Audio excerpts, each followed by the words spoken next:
In my line of work, you expect patterns, motives, loose ends that connect if you pull hard enough. But this time, each victim died in a different town. No link, no connection, except one. They all described the same dream, just days before they died.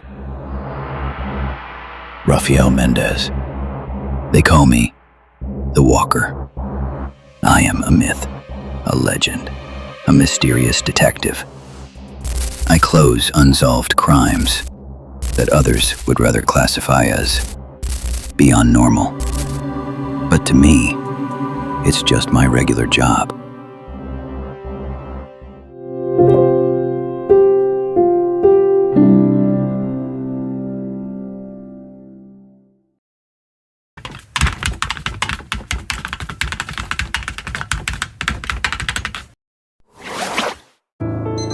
Jennifer Ortega, Brooklyn, died of cardiac arrest. No history of heart problems. The room was all black, no doors, and the man in black said he'd be back. Those were her last words to the paramedics.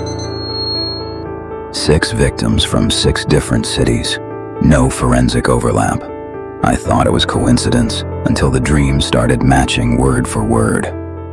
I saw it too, Mendez. Weeks ago. Haven't slept right since then. All black. No exits. And that guy. He knew my name before I said a word. Detective Elijah Kline. He was once the pride of the homicide unit. Sharp eyes, quicker instincts. But 25 years on the force and a string of cases that defied logic left Elijah Kline with more questions than answers. He doesn't believe in monsters, but he's seen enough to know they believe in him. Every witness described him the same. A man in a wide-brimmed hat, no mouth, no eyes. But you knew he was smiling. That's not just folklore, that's ritual. You're not chasing a killer, detective. You're hunting a dream parasite. Dr. Maia Voss, a clinical psychologist with a doctorate in sleep behavior and an unspoken past in folklore studies. She built her reputation by walking the razor-thin line between science and superstition. Books, rituals, symbols. She reads them like others read weather reports. In the world of dreams, she's one of the few who dares to navigate the storm. I don't dream, not for 20 years. But that night I did. And he said something the others didn't mention. I've been waiting for you. They weren't just dreaming. They were being pulled into something built to trap souls, and I was next on the list. That's not random. That's a summoning grid. Someone opened a gate. This isn't random possession. Someone let him in. Cyrus Black vanished in '99 after a ritual that killed 13 followers. Rumors say he found a way to stay alive through other people's dreams. He didn't just vanish, he transitioned. Whatever Cyrus became, he wasn't working alone. Someone out there was feeding him victims. It was never random. These weren't attacks, they were rehearsals. The real performance was coming.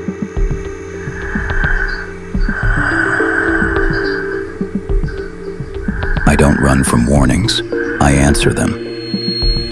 I've faced monsters before, but this one's unusual.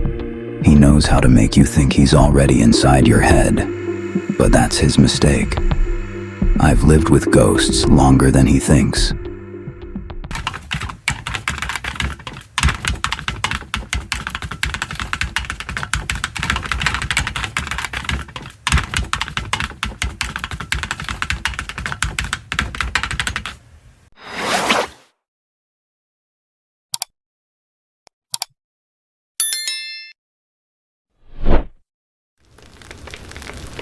Dreams aren't supposed to follow you when you wake up, but I woke to find a name I'd never spoken, burned into my motel wall. He wanted me to know he was watching. I don't play games, but this was personal. You're not fighting a ghost. You're chasing a man who sold his body to sleep and kept his soul awake. That's necrosomnia.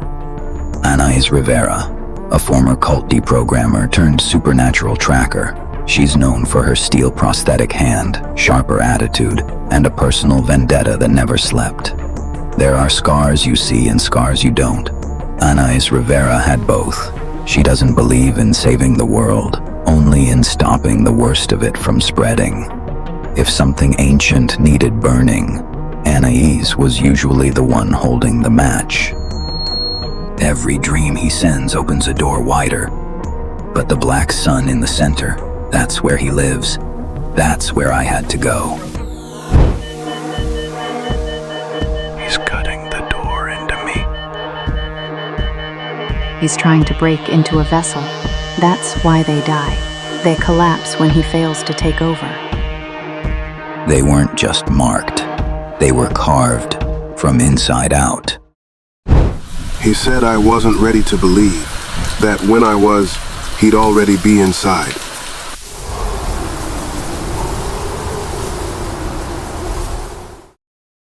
He wears the sky. And he's in my brother now. This was the gate he opened. He never shut it. You're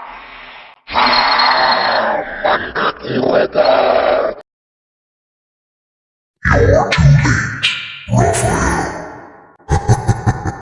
I'm already where you sleep. Mendez. Mendez! I've died once before, but I didn't stay dead.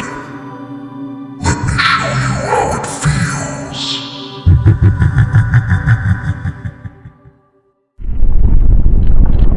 The watch was given to me by my father. It was the only thing that kept him sane in the world of the supernatural. It showed me there's always a way out. Time moved, but they didn't. That meant he was closer to waking than we thought.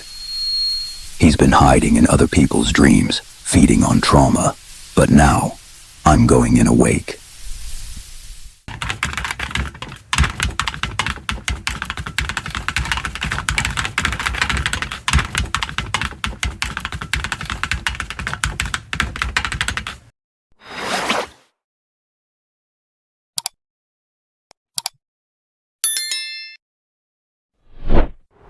Every path led here, not to a city or a room or a man, but to a memory so old it rewrote itself into our dreams.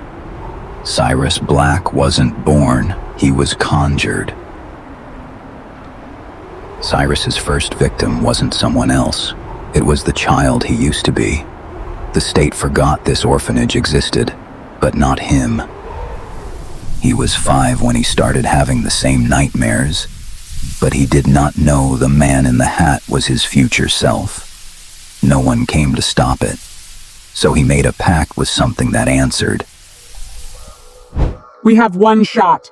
Once the seal breaks, we either trap him or join the others in permanent sleep. We opened the gate willingly this time, not as victims, but as hunters. This wasn't a dream anymore. It was a territory, and he ruled it. Welcome, Rafael. You've brought me just enough pain to make me whole. He tried to drown me in my own mind, but I've been in the game longer than he thinks. My father wasn't insane. He'd bound a seal into the watch. A way to sever evil from this world. We have to keep him tethered. If he dies in there without the seal, he'll scatter and take all of us.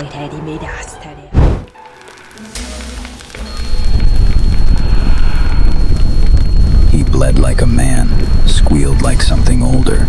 Then he broke. It didn't end with a scream. It ended with silence, like a candle that finally goes out. At that moment, a grace was bestowed upon me. But I didn't know it yet. That's a story for another time. He's gone. Truly gone.